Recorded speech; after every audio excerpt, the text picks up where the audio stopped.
Hello बच्चों, good afternoon to all of you.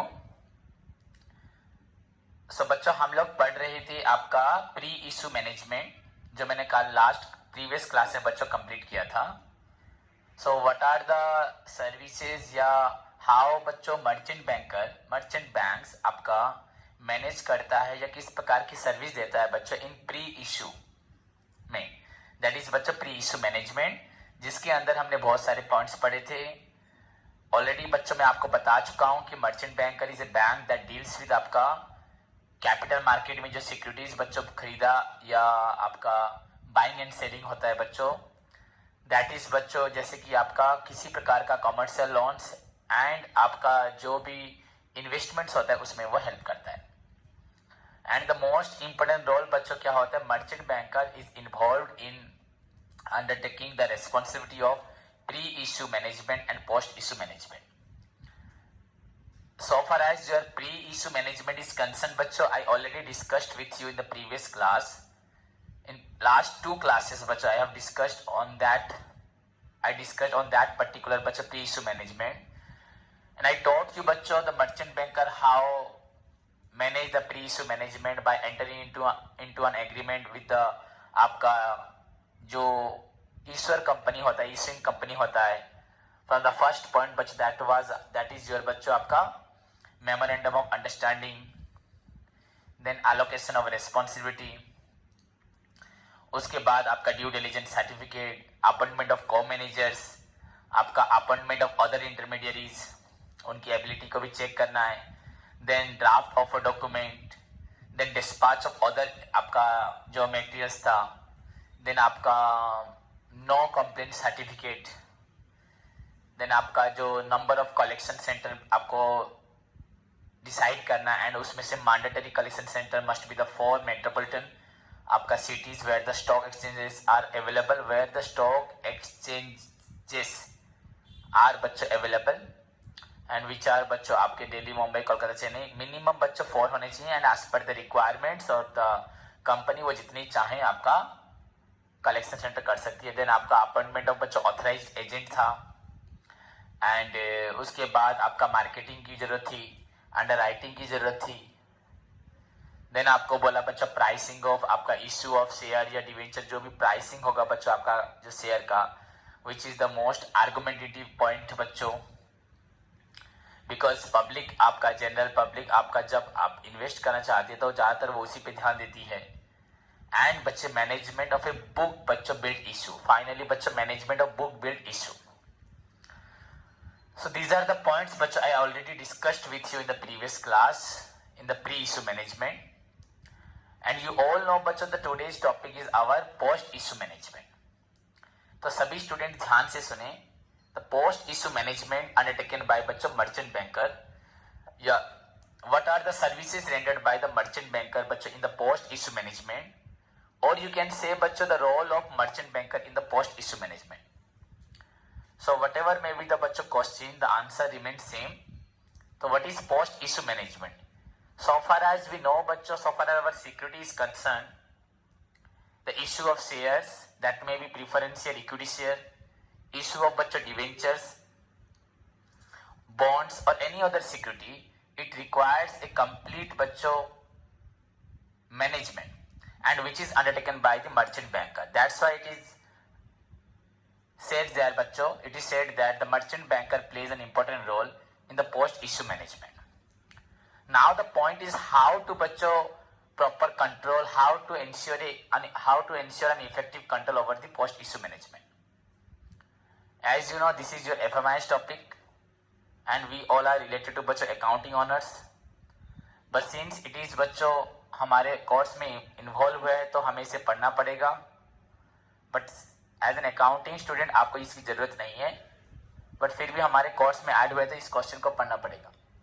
तो I have already sent you बच्चों note, you just focus on how to manage the बच्चों post issue management.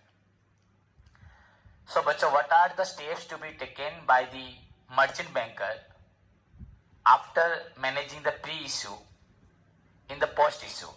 As I told you बच्चों in the previous class, who are the merchant bankers involved in the pre issue management can never be involved in the आपका post issue management, जो लोग आपका pre issue management में involve हुए थे वो कभी भी आपका पोस्ट इशू मैनेजमेंट में इन्वॉल्व नहीं हो सकते। क्लियर? सो बिकॉज बच्चों अगर pre issue management post issue management same इंसान करते हैं तो आपका उसमें भी ट्रांसपेरेंसी रहने का चांस कम हो जाता है। एक इंसान ओवरऑल रिस्पॉन्सिबिलिटी जब करता है तो वो अपने स्टाटस का अपनी पोजीशन का मिस यूटिलाइज कर सकता है। That's why the two tasks of pre-issue and post-issue management is undertaken by बच्चों two separate बच्चों मर्चेंट बैंक। सो दैट्स बच्चों ऑलरेडी मैं आप बता चुका हूं उसको। ना पोस्ट इशू मैनेजमेंट आफ्टर बच्चों क्लोजिंग ऑफ आपका public issue, after the pre issue management in the public issue, public को इशू करने के बाद सारा शेयर डिवेंचर जो भी आपको इशू करना है, या after pre issue management is over बच्चों, the next important task undertaken by the merchant banker in the post issue management. आपका प्री इशू खत्म होने के बाद या पब्लिक को इशू करने के बाद the next important task which is undertaken by the merchant banker बच्चों, that is known as post issue management. उसको बोला जाता है बच्चों post issue management. Clear? The post issue management बच्चों is concern with the following points. अब आपका post issue management बच्चों क्या क्या पॉइंट्स आते हैं तो आपको ध्यान देना पड़ेगा बच्चों। यहाँ पॉइंट्स है कलेक्शन ऑफ एप्लीकेशन फॉर्म्स, जितने भी बच्चों हम इशू करने के बाद लोग जो अप्लाई करेंगे बच्चों application form, and amount received. हमने एप्लीकेशन फॉर्म को रिसीव किया प्लस अमाउंट रिसीव किया। सेकेंड पॉइंट बच्चों scrutinising applications and deciding allotment procedures. Scrutinising बच्चों एप्लीकेशंस एंड डिसाइडिंग बच्चों अलॉटमेंट प्रोसीजर। थर्ड पॉइंट बच्चों मेलिंग ऑफ शेयर सर्टिफिकेट्स, आपका mailing of share certificates और refund of allotment money, allotment order. And last one बच्चों post issue monitoring report.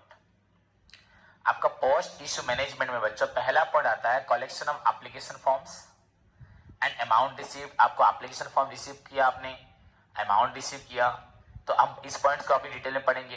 Then second बच्चों scrutinising of application forms, सारे application को scrutinise करो ठीक ठाक है कि नहीं है। देन अलॉटमेंट प्रोसीजर पे जाना है। एप्लीकेशन के बाद आप मालूम है आपको एप्लीकेशन स्टेज के बाद अलॉटमेंट स्टेज होता है, तो यहाँ पे scrutinising the application form, then allotment procedure को फॉलो करना है। जिसका पैसा रखना है रखना है, जिसको कॉल्स के लिए मांगना है, जिसको रिफंड करना है उसको रिफंड कर देना है। थर्ड बच्चों mailing of share certificate. Last में हम लोग आप अगर सब्सक्राइब हो गए तो आपको शेयर सर्टिफिकेट देगी दैट आप इस कंपनी के इतने शेयर के मालिक हो गए हो, आपको मालूम है शेयर सर्टिफिकेट या डिवेंचर सर्टिफिकेट दिया जाएगा।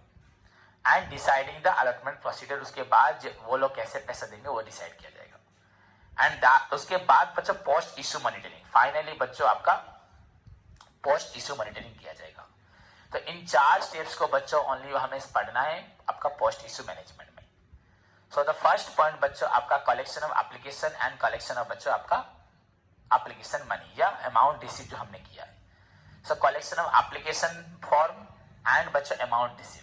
अंडर दिस टास्क बच्चों या अंडर दिस प्रोसीजर में बच्चों a separate bank account is open, एक बैंक अकाउंट खोला जाएगा बच्चों आपका फॉर कलेक्टिंग दी प्रोसीड्स। जितना पैसा लोग हमें देंगे शेयर से या डिवेंचर हम जो इशू किए हैं, उस पैसे को बच्चों हम अपने कंपनी के नॉर्मल अकाउंट्स में नहीं मेंटेन करेंगे जहां पे ऑलरेडी हम पैसा रखते हैं। एक आपका इस प्रोसेस जो आप इशू करें, इस बार आपने 50 करोड़ रुपए पैसा मार्केट से उठाना है, फॉर दैट पर्टिकुलर बच्चों 50 आपका करोड़ के लिए आपको you have to open a separate बच्चों you have to open a separate बच्चों बैंक अकाउंट।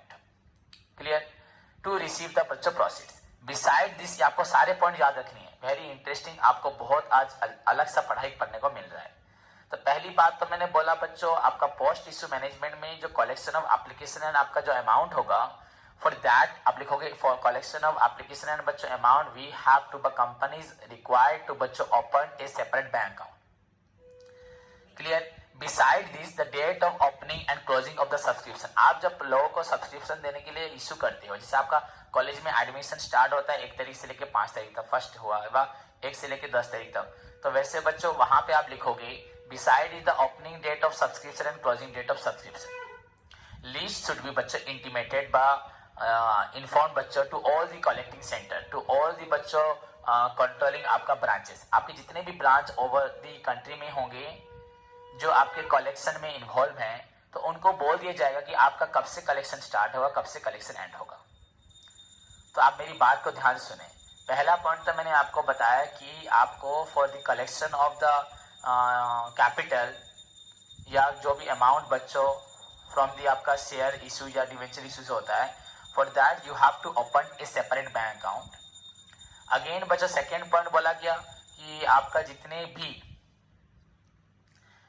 हमारे कलेक्टिंग सेंटर हैं या ब्रांचेस हैं, those who are involve in managing बच्चों द इशू को, उनको इन्फॉर्म किया जाएगा about the opening and closing date of subscription, कब से आपका सब्सक्रिप्शन स्टार्ट होगा, कब से सब्सक्रिप्शन एंड होगा। क्लियर? ओके। उसके बाद माने जो लोग जो ब्रांचेस इन्वॉल्व से बच्चों इश्यू करने के लिए, एप्लीकेशन रिसीव करने के लिए, अकाउंट तो बच्चों सेपरेट रहेगा, बैंक अकाउंट में पैसा रह जाएगा, एंड प्लस उनको इन्फॉर्म कर दिया जाएगा कब से आपका opening and closing date of subscription है। नाउ तो बच्चों as per the SEBI guidelines अगर बोला जाए, इफ द कंपनी डजंट बच्चों receive 90% of the issue amount, देखो अब पॉइंट आ रहा है, सेबी की गाइडलाइंस के हिसाब से आप अंडरटेकिंग करो, अंडरराइटर से जो भी लोन है लो। सपोज बच्चों मैंने अगर 1000 शेयर इश्यू किया है, तो 1000 शेयर का बच्चों 90% होता है 900 शेयर। अगर हमें 900 शेयर से पैसा नहीं मिलता, सेबी गाइडलाइंस के हिसाब से अगर हमने जितना शेयर इश्यू किया है, जितना एप्लीकेशन इश्यू किया है बच्चों, अगर उसका 90% अमाउंट नहीं मिलता from the public within बच्चों 120 days from the date of issue, आपके इश्यू करने के 120 डेज के अंदर अगर हमें 90% अमाउंट नहीं मिलता, द अमाउंट सो रिसीव, जितने लोगों से आपने पैसा रिसीव किया होगा is to be refunded.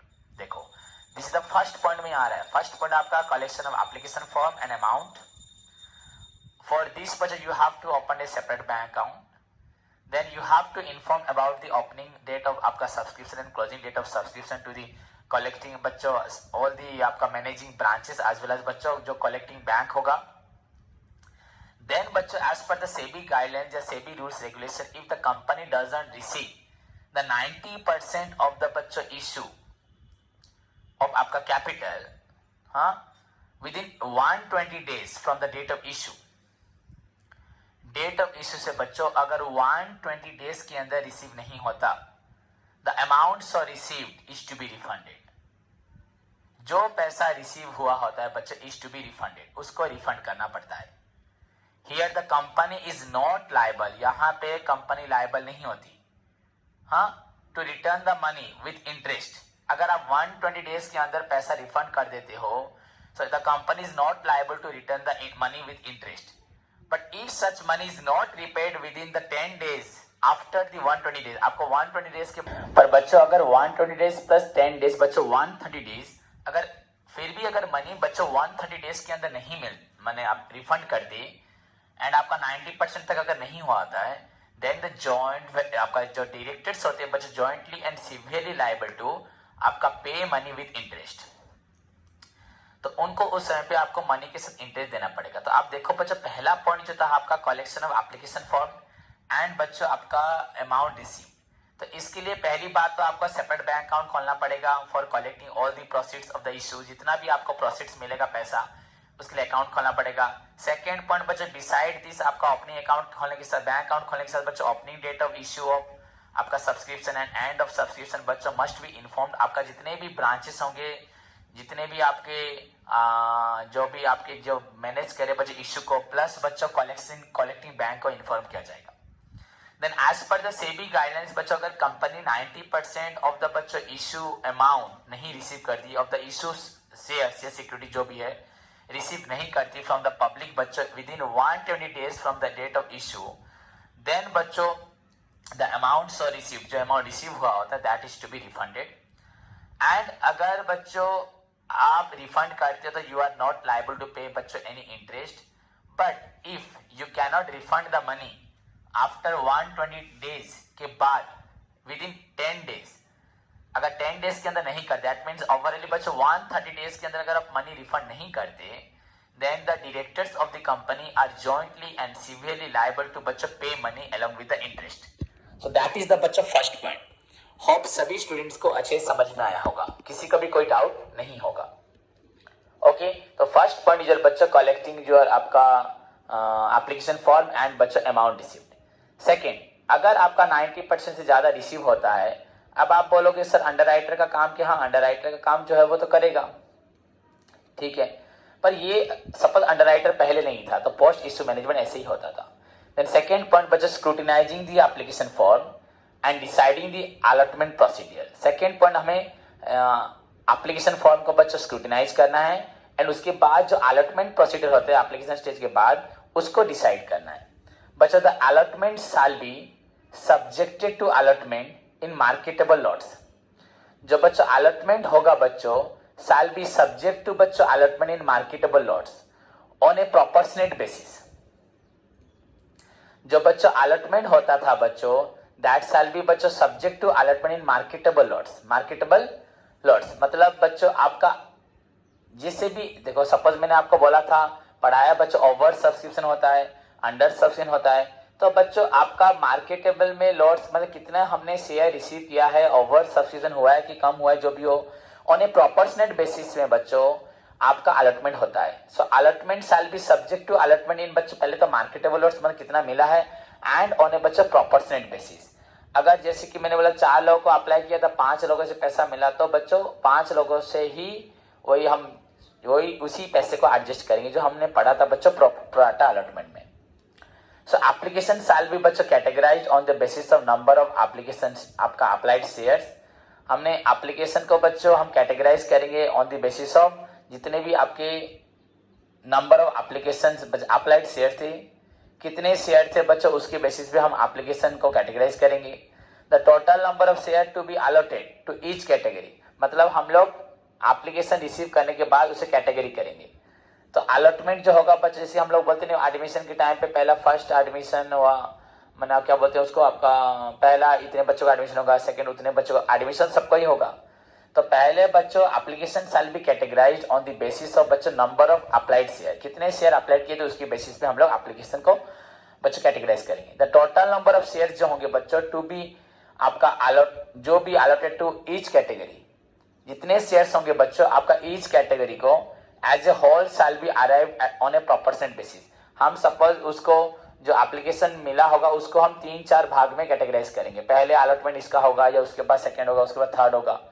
The total number of shares applied for in that category multiplied by the inverse of the over subscription ratio. बच्चों ये आपका कैटेगरी में जो अगर हमने टोटल नंबर ऑफ बच्चों जो भी शेयर्स अप्लाइड हमने चारों कैटेगरी में डिवाइड कर दिया, जिससे आप लोग क्वेश्चन पढ़े हो बच्चों, हम लोग एक प्रॉब्लम पढ़े थे जैसे देखना फॉर एप्लीकांट्स आपका 1000 share full allotment was made, for आपका एप्लीकांट्स 2000 शेयर्स 1800 अलॉटमेंट वाज मेड। तो बच्चों वही होता है एप्लीकेशन के बाद जो पैसा एप्लीकेशन जो मिलता है बच्चों उसको हम कैटेगराइज करते हैं अलॉटमेंट के लिए। तो सपोज 5000 एप्लीकेशन मिला, उसको सपोज एक को 1000 एप्लीकेशन किया, एक को आपने 2000 किया और एक को 2000 किया। तो पहले 1000 के लिए हमें पूरा एप्लीकेशन का फुल अलॉटमेंट हो रहा है, सेकेंड 2000 के लिए भी सपोज पूरा हो रहा है, थर्ड 2000 के लिए सपोज पूरा नहीं हो रहा, आप 1500 को अलॉट कर रहे हो। तो इसी तरह से आपको बच्चों कैटेगराइज किया जाएगा जो आपका प्रोराटा अलॉटमेंट हो। ऐसा जरूरी नहीं कि हम पूरा 5000 शेयर्स, अगर हम 5000 इश्यू किए हमें 6000 मिले तो 5000 से हमें 6000 जो मिले 6000 को 5000 में एडजस्ट करना जरूरी नहीं है।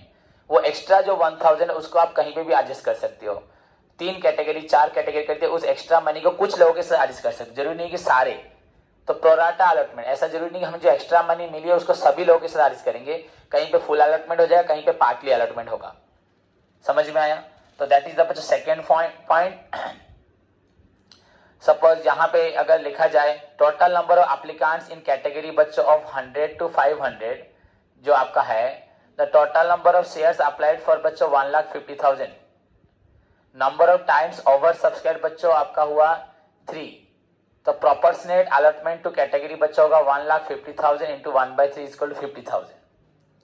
ये जरूरी नहीं है लिखने की, बस आप उतना ही लिख के छोड़ देना, ये आपको कोई जरूरत नहीं है। मैथमेटिक्स मैंने यहाँ एक्स्ट्रा लिख दिया बट नॉट नेसेसरी। ओके अगर टोटल नंबर ऑफ एप्लीकांट्स बच्चों इन कैटेगरी आपका होता है 100 से लेके 1500 तक, टोटल नंबर ऑफ शेयर्स उस कैटेगरी में होता है बच्चों 1,50,000 एंड नंबर ऑफ टाइम्स बच्चों आपका होता है 3, तो 1,50,000 को आप 3 टाइम्स करेंगे तो 50,000 हुआ। सो 100 से लेके 1500 तक जो है आपका जो टोटल नंबर ऑफ एप्लीकांट्स है 100 से 1500 को अगर 3 कैटेगरी करते हो तो उसमें से पहला कैटेगरी में आपका अलॉटमेंट होगा 50,000 का, जितने भी आप शेयर को दोगे। सपोज मैं बोलता हूँ 1000 शेयर से मिलना है 40,000, हम उससे लेंगे 50,000, तो वहां पे एक्स्ट्रा अलॉटमेंट होगा। तो वो सोचा जाएगा बच्चा हम सभी के साथ प्रोराटा अलॉटमेंट करें या कुछ लोगों के साथ करें, दैट इज द पॉइंट, और कुछ नहीं। देन उसको छोड़ दो नहीं तो। देन बच्चों मेलिंग ऑफ शेयर सर्टिफिकेट्स। अब आप लोग सब्सक्राइब होने जा रहे हो, so now you are entitled to get, बच्चों आप लोगों को हक है पाने का शेयर सर्टिफिकेट्स। एंड बच्चों if you are not subscribe then you are also entitled to get back your money by refund of money. अगर आप सब्सक्राइब हो जाते हो तो अब आपको शेयर सर्टिफिकेट मिलेगा, एंड अगर आप सब्सक्राइब नहीं होते तो आपके पास हक है कि आपको आपका पैसा रिफंड मिल जाएगा। क्लियर बच्चों? सो the company will complete the allotment process, company will complete the allotment process in consultation with बच्चों मर्चेंट बैंकर। कंपनी क्या करती है बच्चों, अलॉटमेंट प्रोसेस को कंप्लीट करती है इन कंसल्टेशन विद बच्चों आपका merchant banker, and credit the allotted share to the respective beneficiary account. आपको बता चुका हूं मैं ये बात, आप शायद समझ, अगर रीडिंग करता हूं तो आप एक चीज को एक बार पढ़ोगे तो कभी नहीं समझ पाओगे बच्चों, 4-5 बार पढ़ोगे अपने आप समझ जाओगे। पूरा ध्यान से पढ़ना है बच्चों। कोई भी डॉक्यूमेंट, देखो मैं आपको हर चीज बोलता हूँ, अगर आप ऑफलाइन पढ़ते तो मैं आपको और भी एक्स्ट्रा बहुत बातें बोलता। बच्चों सपोज एक डॉक्यूमेंट हम लोग पढ़ रहे हैं, कोई भी चीज है, उसको हम एक बार पढ़ते हैं, हम लोग बस रीडिंग ही करते हैं बच्चों, उसको हम एनालाइज नहीं करते, समझने की कोशिश नहीं करते। वही हमारी वीकनेस होती है। अगर हम उसको थॉरली पढ़े धीरे धीरे समझ के, तो हमें कुछ ना कुछ जानने को मिलेगा। हमें कहीं गलत भी लग सकता है, कहीं सही भी लग सकता है, पर उसी चीज को अगर हम 2 बार 3 बार 4 बार पूरा माइन्यूटली पढ़े, हम किसी पे डिपेंड ना करें कि किसी के पास जाएंगे वो हमें समझाएगा, इसमें सही गलत समझाएगा, वो अपने ढंग से, वो भी कितना टैलेंटेड होगा, वो क्या समझेगा बच्चों। अगर हम ही उसी चीज को 2-3 बार ध्यान से माइन्यूटली लिखेंगे, सो डेफिनेटली यू कैन बच्चों, आप अपने आप ही आइडेंटिफाई कर पाओगे उसमें क्या प्लस पॉइंट है क्या माइनस पॉइंट है। बट यू विल रिक्वायर बच्चों थोरो आपका रीडिंग स्किल आपका विद अंडरस्टैंडिंग के साथ आपको पढ़ना पड़ेगा। सो डेफिनेटली आपको कुछ पॉइंट्स भी आपको मिलेंगे जो आप समझ पाओगे, एंड इसी चीज को बरकरार रखोगे अगर रेगुलरली, एक दिन आप ऐसे स्टेज पे पहुंचोगे, आप किसी भी चीज को रीड करते ही आप उसको अंडरस्टैंड समझ जाओगे। सो बच्चों the company will complete the allotment process, मैंने बोला in consultation with the merchant banker. Merchant banker के साथ बातचीत करके जो उसने एप्लीकेशन के बाद अलॉटमेंट प्रोसीजर था उसको कंप्लीट किया, प्रोपोर्शनेट करे, जो भी करे, and now credit the allotted shares to the respective beneficiary account. जो भी बच्चों आपका शेयर मर्चेंट बैंकर तो कर रहे हैं, तो जितना आपका अलॉटेड शेयर से पैसा मिला उसने बेनिफिशियरी अकाउंट बैंक जो इश्यूअर कंपनी के नाम पे उनके अकाउंट में रख दिया। एंड नाउ हो डिस्पैच करेगी क्या लेटर कि दैट यूर सर्टिफिकेट आपका इश्यू हो गया, you are allotted as a shareholder of this number of shares, जो भी हो गया प्रीफरेंस इक्विटी शेयर, ओके खत्म, ये बात खत्म हो गया। तो इस ईश्वर कंपनी के साथ कंसल्टेशन करके बच्चों आपका अलॉटमेंट होता है। उसके बाद अलॉटमेंट होने के बाद आपका अकाउंट जो पैसा आप दिए होते हो वो आपका बेनिफिशियरी अकाउंट में ट्रांसफर हो जाता है। देन उसके बाद बच्चों रहा आपका, उसी वक्त आपका रहा dispatch a letter of allotment. उसके बाद बच्चों कंपनी आपका लेटर ऑफ अलॉटमेंट बच्चों डिस्पैच करती है कि that you are allotted share certificate आपको मिल जाता है। Then those who are not allotted any share, जिनको कोई भी शेयर नहीं दिया गया बच्चों, those who are not allotted, now it is the duty of the budget, it is the responsibility, it is the obligation, not the responsibility, it is the obligation, liability of the issuer company to बच्चों refund their amount within the period specified। जो भी company rules में आपका period है, जैसे आपने 130 days बोला, तो आपका इस रिफंड के लिए क्या होगा, इस रिफंड के लिए सपोज आपने प्रोस्पेक्टस में रखा हो कि आप अगर सिलेक्ट नहीं होते तो आपका पैसा 10 डेज में रिटर्न होगा, 20 डेज में, तो you will have to बच्चों return the money within that 20 days या 30 days और जो भी होगा। and if you refund the money, आपका जो हो क्राइटेरिया, अगर इंटरेस्ट देना है तो इंटरेस्ट देंगे, नहीं देना है तो नहीं देंगे, पर यूजुअली नहीं दोगे, अगर उससे लेट होता है तो दोगे। सो दैट इज द बच्चों मेलिंग ऑफ आपका शेयर सर्टिफिकेट्स और रिफंड, और बच्चों रिफंड करना है, मेलिंग ऑफ शेयर सर्टिफिकेट आप सिलेक्ट हो गए, सब्सक्राइब हो गए, और बच्चों आपको रिफंड। देन बच्चों उसके बाद post issue monitoring report. Now the point is बच्चों पोस्ट इश्यू मॉनिटरिंग रिपोर्ट। आपका इश्यू तो हो चुका है, सब कुछ देखो, आपका इश्यू करने के बाद पहले बात तो हमने कलेक्शन सेंटर में सॉरी जितने भी हमारे एक बैंक अकाउंट खोल के सारा अमाउंट हमने रख लिया, और सभी आपके बैंक को बता दिया, एक ही बैंक तो होगा क्या, एक बैंक और बाकी सारे ब्रांचेस को बता दिया कि आपका ओपनिंग डेट क्लोजिंग डेट कब है। सेबी ने गाइडलाइंस दिया कि 90% अगर आपका शेयर सब्सक्राइब नहीं होता तो आपको मनी रिफंड करना पड़ेगा। रिफंड करने के लिए आपको कोई इंटरेस्ट देना नहीं पड़ेगा। अगर वो मनी रिफंड होता है आपका 120 डेज में। अगर 120 डेज से अगर ज़्यादा टाइम लिया जाता है तो बच्चों आपको 10 डेज मिलेगा। 120 डेज के बाद अगर आप देखते हो तो 10 डेज मिलेगा। 10 डेज में आप रिफंड करते हो तो कोई इंटरेस्ट नहीं पड़ेगा। बट 10 डेज के बाद अगर होते हो तो आपके जितने भी डायरेक्टर्स होंगे बच्चों, दे आर जॉइंटली लायबल बच्चों, severally liable to refund the money, not only बच्चों मनी विद इंटरेस्ट बच्चों देना पड़ेगा। देन उसके बाद स्क्रूटिनाइजिंग करना, एप्लीकेशन फॉर्म को उनको कैटेगराइज करना, कितने अलॉटमेंट में किया जाए, कैसे परसेंट अलॉटमेंट होगा, वो सब होगा आपका सेकेंड पॉइंट में। थर्ड पॉइंट मैंने बोला बच्चों मेलिंग ऑफ आपका शेयर, आपका सर्टिफिकेट आपको इश्यू करेंगे दैट आप अलॉटेड हो गए हो। ओके, ये सब होगा आपका कंसल्टेशन करके किसके साथ, मर्चेंट बैंक के साथ। पैसा रखा भी जाएगा एंड जिनका पैसा जिनके एप्लीकेशन सिलेक्ट नहीं हुए तो उनको आपको अभी पैसा रिफंड करना पड़ेगा एज पर दी बच्चों जो भी रूल्स रेगुलेशन, जो भी पीरियड जो आपका स्पेसिफाइड होगा उसी पीरियड के अंदर आपको मनी रिफंड करना पड़ेगा। ओके बच्चों, then post issue monitoring report बच्चों, irrespective of the level of subscription, जितने भी बच्चों हमारे लेवल ऑफ सब्सक्रिप्शन है, a merchant banker shall ensure the submission of the post issue monitoring report। बच्चों irrespective of the level of subscription, जितने भी आपके सब्सक्रिप्शन के लेवल होते हैं उसके बावजूद बच्चों a merchant banker shall ensure the submission of the post issue monitoring reports. आपका मर्चेंट बैंकर इशू करता है बच्चों post issue monitoring reports according to SEBI format. SEBI के फॉर्मेट के हिसाब से आप कितने लेवल ऑफ सब्सक्रिप्शन कर रहे हैं, एक बार में सब्सक्रिप्शन हो रहा है या 2 बार 3 बार जो भी हो, उसको छोड़ के मर्चेंट बैंकर को आपका जितने भी पोस्ट इशू मॉनिटरिंग रिपोर्ट देना पड़ेगा। उसने जो जो किस तरह से आपका इशू हो रहा है, 1 लेवल में 2 लेवल में 3 लेवल सब देना पड़ेगा। दीज विल बी सबमिटेड बच्चों within 3 working days from the due dates. आपका ड्यू डेट जब से होगा उससे मतलब आपका जब से आपको टाइम आएगा कि मर्चेंट बैंकर को कि उनको सेबी को देना है क्या रिपोर्ट देना है, तो उस डेट से बच्चों 3 डेज के अंदर उनको पूरा डिटेल बताना पड़ेगा कि कितने लेवल में सब्सक्रिप्शन हुआ, क्या क्या सब्सक्रिप्शन हुआ, कितना शेयर से पैसा उठा, किस बैंक में रखा गया, सब कुछ बताना पड़ेगा। कौन सा शेयर डिटेल बताना पड़ेगा सेबी को विद इन 3 वर्किंग डेज में। द लीड मर्चेंट बैंकर बच्चों shall maintain a close coordination with the registrar. Lead merchant banker का बच्चों आपका रजिस्ट्रार के साथ जो कंपनी को बच्चों फॉर्म बनाने का बच्चों पूरा परमिशन देता है, तो उनके साथ भी कोऑर्डिनेशन रखेगा कौन, lead merchant banker, to an issue and arrange to appoint its officer to the offices of the various intermediaries at regular intervals after the closure of the issue। Lead merchant banker बच्चों आपका register के साथ contact करके वो बोले कि आप लोग अपॉइंट करिए कि आपकी जो ऑफिसर्स होंगे, जितने भी हमारे ब्रांचेस हैं जहाँ पे जितने इंटरमीडियरीज काम कर रहे हैं आपका इशू के लिए, उन सबको मॉनिटर किया जाएगा।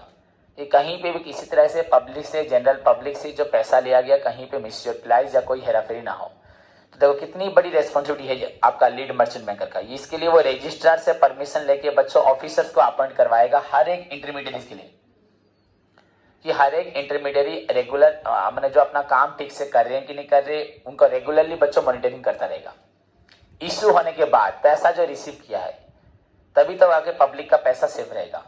This is mainly done to monitor the flow of application form. इससे मालूम पड़ेगा कि जो बच्चों कितना हमें एप्लीकेशन फॉर्म मिला है from the collecting bank branches, जितने भी बैंक थे बच्चों कितना एप्लीकेशन फॉर्म आपका मिला है, कितना पैसा मिला है, अदर मैटर सब कुछ अलॉटमेंट ठीक से हुआ है कि नहीं, उनको मॉनिटरिंग करना है। तो मतलब आफ्टर कंप्लीट होने के बाद बच्चों जितने भी आपके इंटरमीडियरीज थे, जितने भी आपके ब्रांचेस थे, सब लोग इशू पैसा रिसीव करने के बाद ठीक से काम कर रहे हैं कि नहीं कर रहे, इसकी जानकारी के लिए मर्चेंट बैंकर आपका कॉन्टैक्ट रखेगा, क्लोज कोऑर्डिनेशन रखेगा आपका रजिस्ट्रार से। और रजिस्ट्रार को बच्चों वो बोलेगा कि आपको एक इशू करें, अरेंज करें बच्चों एक आपका officers to the offices of various intermediaries. बच्चों हर एक ऑफिस, सारे इंटरमीडियरी के ऑफिस में आपको उनको वो मतलब उनसे अरेंजमेंट करवाएगी, सारे इंटरमीडियरीज के ब्रांचेस में आप लोग रेगुलर इंटरवल में मॉनिटरिंग करने के लिए ऑफिसर्स भेजें एंड जिससे कि पब्लिक ने दिया हुआ पैसा पूरी तरह से सेफ एंड सिक्योर रहे। सो दिस इज द बच्चों लास्ट पॉइंट आपका post issuing monitoring report. So this is all about your बच्चों पोस्ट इशू मैनेजमेंट। जैसे कि मैंने आपको पहले से बता भी दिया है बच्चों, pre issue management and post issue management both are done by बच्चों merchant banker. Here an important role is performed by the merchant banker right from the pre-issue management and in the post-issue management. Pre-issue management में memorandum of understanding, आपका allocation of responsibility, due diligence certificate, appointment of co-managers, appointment of other intermediaries, draft of a document, आपका dispatch of other materials, उसके बाद आपका complaint receive, जो भी no complaint certificate receive, उसके बाद अब मैंडेटरी कलेक्शन, कलेक्टिंग सेंटर, आपका अपॉइंटमेंट ऑफ ऑथराइज्ड एजेंट, जो जो पॉइंट्स बच्चों थे आपका सारे पॉइंट्स. उसके बाद हम लोग यहाँ पे पढ़ रहे हैं जो भी आपके पॉइंट्स थे. पोस्ट इशू मैनेजमेंट में आपका हम कलेक्शन ऑफ बच्चों एप्लीकेशन फॉर्म एंड बच्चों amount receive, then scrutinization of application form and allotment procedure start होगा. उसके बाद मेलिंग ऑफ आपका शेयर सर्टिफिकेट्स और refund of money and finally बच्चों पोस्ट इशू मॉनिटरिंग. ये सारे पॉइंट्स बच्चों are essential for the post issue and pre issue में और भी 2-3 पॉइंट्स जितने भी हैं आपको याद रखना है. होप सभी स्टूडेंट्स को pre issue and post issue management services rendered by the merchant banker in managing the बच्चों पब्लिक सब्सक्रिप्शन या शेयर या जो भी डिवेंचर आपका पब्लिक को आपने इशू किया था, उस पब्लिक की जनरल पब्लिक की सेविंग्स को बच्चों मैनेज करने में एंड कंपनी के जो इशू को मैनेज करने में जो रोल परफॉर्म किया है वो आपको अच्छे समझ में आया. फिर भी सारे स्टूडेंट्स अगर किसी को भी किसी प्रकार का डाउट है तो उसको मुझे तुरंत पूछे. Any point related to your pre issue in fact हो या पोस्ट इशू हो, मुझे जरूर खुशी होगी अगर तुम लोग क्वेश्चन पूछते हो. पर तुम लोग कोई क्वेश्चन पूछते ही नहीं, बार बार हमेशा बोलता हूँ. सो आप कोशिश करो क्वेश्चन पूछने का. ओके बच्चों, so this is the pre issue and post issue management. बच्चों आज कंप्लीट हुआ. अपना ख्याल रखें. Take care. God bless you all.